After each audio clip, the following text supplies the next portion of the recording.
Hi. I've decided to do a review of this Vesta Imersa Immersion Circulator, which is a tool to use for cooking sous vide, I believe is how you pronounce it, Sousvide. I just heard about it very recently, and it's neat, and I figured I'd see how it worked. In looking up my the reviews and other features on it, I couldn't quite get the full way that it worked, so I figured I'd do my own review to explain it the best that I could in hopes that that would help other people. So there are other versions out there. This is pretty similar. This was on Amazon. It was about $130 and had good reviews and seems to be well made so far. I've only used it once, and it's cool. I think it's neat. This is the box it comes in. On the back, that's what the device looks like, although you can't see the cord. It does have an electrical cord. I'll show you in a second when I open it up. It is smart Wi-Fi enabled, so you can connect it to your phone, which I think lets you remotely control it, turn it on or off. Maybe if you weren't able to go next to it, you could control it remotely if that happened to be. I don't know if I'm going to use that feature, but that seems neat. And it says that it can efficiently heat up to 30 liters of water, if that matters. And one thing about cooking with this method, you could just heat up water on your stovetop in a pot and cook in plastic bags. This is more efficient. When you cook with stovetop, you are using a lot more energy than you really need to, and you are making the bottom of the pot and the sides of the pot much hotter than the water inside, and so this is a different way to heat up water that's a bit more efficient and is electric. They recommend, a lot of people have concerns, and I do as well, about cooking with plastic. You have concerns about leaching with the plastic.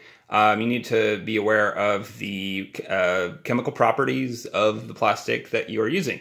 They recommend using food-grade plastic pouches and a vacuum sealer. I have looked up information on the plastic. I just use a Ziploc bag. If you look up Ziploc by Johnson, the temperature is up to 195 degrees. So that should be fine, as most of the food that you're going to cook is actually only up to about 180 from what I can tell. You can go a little higher than that, but I guess if you wanted to go much higher than that with what you needed to cook, I guess you would probably want to go and get different kind of plastic bags. This is a double zip Ziploc bag by Johnson, and should have a temperature where it gets soft at 195. This particular fish fillet, it says it wants to get a core temperature of 145 degrees. If you can see that, if it will decide to focus for me. So this isn't really the best thing to use, but I don't have anything else good right now, unfortunately, and this is fine enough for a temp test. This, on the bags, these are magnets. Because I don't have a vacuum sealer, I'm going to press the air out the best I can, seal it. I used a straw. I don't really know if you need to. I sealed it most of the way, put a straw in, sucked the air out, and then closed it quick. And that kind of worked, but there's still air inside, so I just stuck some magnets on the side for weights, so that when you put it in the water, it sinks, because you need to have it fully immersed in the water all the way, or else it won't cook evenly. If you don't do that and it floats up to the top like this, then the part that's above the water is not going to get heated correctly. I did not go and get the specific pot that you can get that has the little cutout lid. I just got a normal 8-quart pot. I'm going to open this box up. I like the box a lot, because it has this foam inside that I wasn't expecting. and it's pretty tough and durable and makes this box work as a carrying case or protective case going forward, and that's kind of cool. This is the device right here, and there is the electrical cord, nice and thick, seems good quality. So I'm going to put this over here in my pot. You put the metal end in the water, and I'm going to try to not make a mess doing this one-handed while I hold my phone.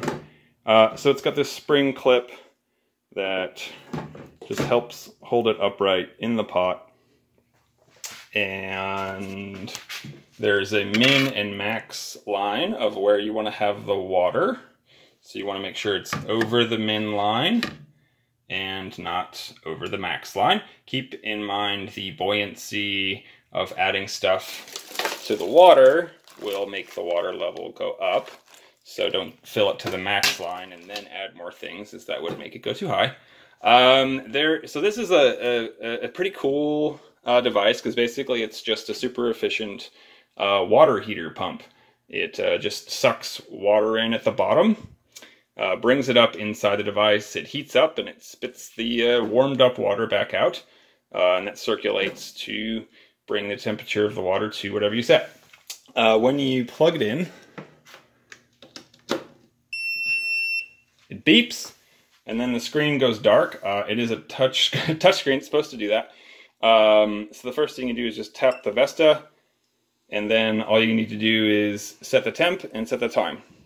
So temp, say set 125. Now if you don't hit anything quickly, it'll just do its thing. You'll hear a little bit of an electric noise, but it's not on yet. It's just kind of, that's the pump inside just sort of turning on, even though you haven't activated it yet. So let's say we want to set it to 125, hit it again, it'll move to the amount of time. That's that would be 5 minutes and 55 seconds. Yeah, that's right. Now it's not going to do anything yet until you hit start. Now when you hit start, it'll start pumping the water. The light will turn red. That means that it is heating up. And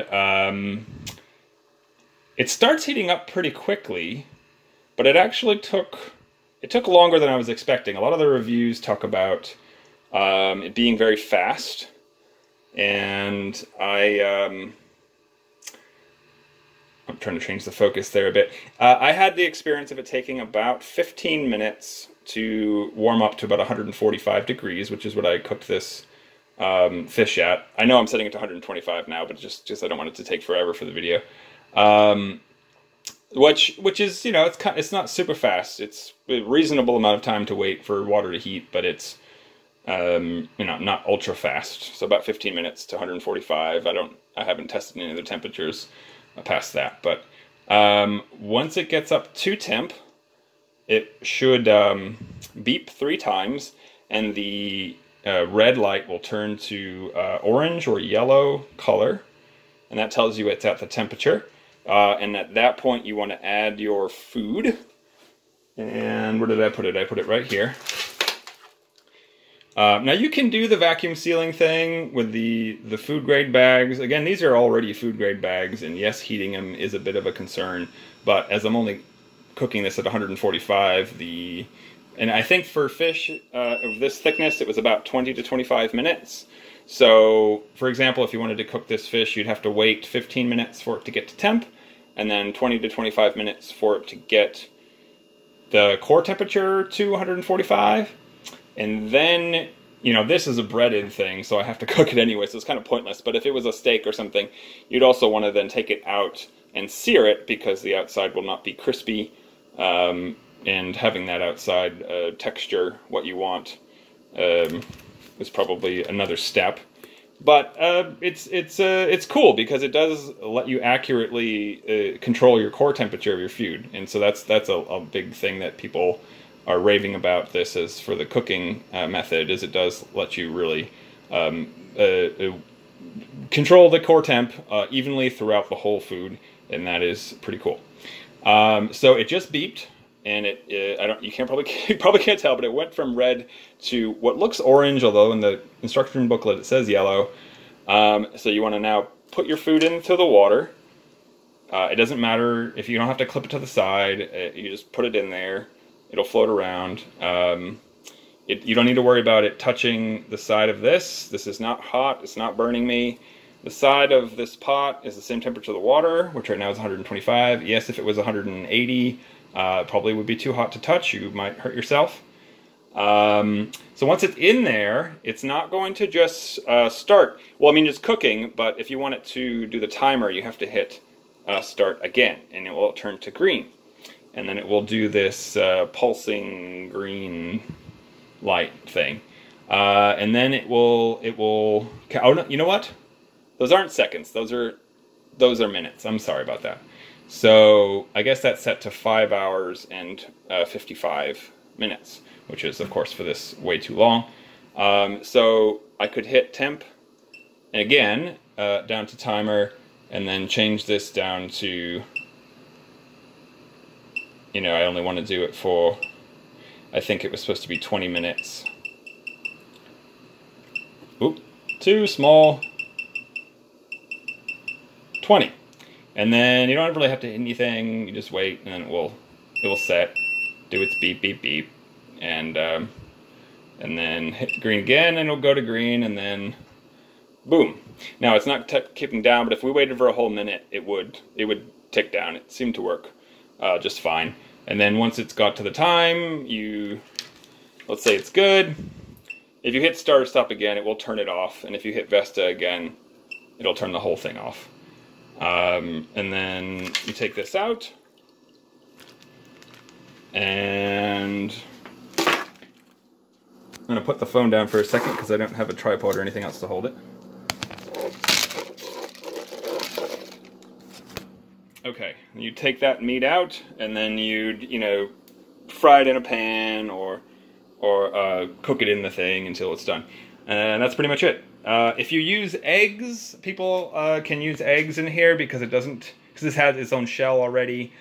So one other reason that so you're using the plastic baggies to keep, you don't want water to go in the food, you don't want to boil the food for the most part because the structure of the food itself, it would disperse into the water and get all gross and so that kind of helps keep the consistency good, and then you can sear it afterwards, and that's good. But it's also that you don't want stuff floating around in the water because this is a pump. So you need the water to be clean. So you don't want any particulates to be floating around in this water because they would get sucked up into the pump, and that would be a gross mess and not good. And you'd have to try to figure out how to clean it out of there, and it might not be very fun. So far I think it's pretty neat. I feel like, again, I don't have a food thermometer, and that's part of this review that I know is lacking, to compare the temperature that it says it got to versus what it really got to, but people say that it is very accurate, and this is a very good addition to your kitchen because it's very easy to use. You just plug it in, hit the temp, you can walk away, and apparently you can do it from your phone and stuff like that too, I guess, which could be convenient. It does its thing, you get the core temperature, and then you cook it. And again, the concern about the plastic bags, you get the thicker superfood grade vacuum sealing bags, and that would be the most safe way to do it. Or you get big brand plastic baggies such as Ziploc by Johnson, which should have a soft temp up to 195, so 145, 160 even would be, or should be fine, especially if you're only doing 20 or 30 minutes. But again, I do understand that concern. I don't want to have leach plastic in my body either. I get it. So that's it. But you could also, you don't have to use this for cooking. I like it because it's just a small, super efficient electric water heater. I mean, you could use this just to cook or heat up water for a variety of different other reasons that you may need to heat up water. I mean, you do need a full electrical connection. So, bringing it on a camping trip, you'd have to get that. I don't know if that would be successful or not, but it's interesting. It's an interesting and helpful addition to the kitchen, mostly for the core temps, making sure your food is evenly cooked throughout, and the core temp is what exactly it should be. And I wouldn't say it's super fast, but it's cool, and I probably will use it. And I think that's about all that I can think of saying. Go get one and try it out. It's cool. Thank you for watching.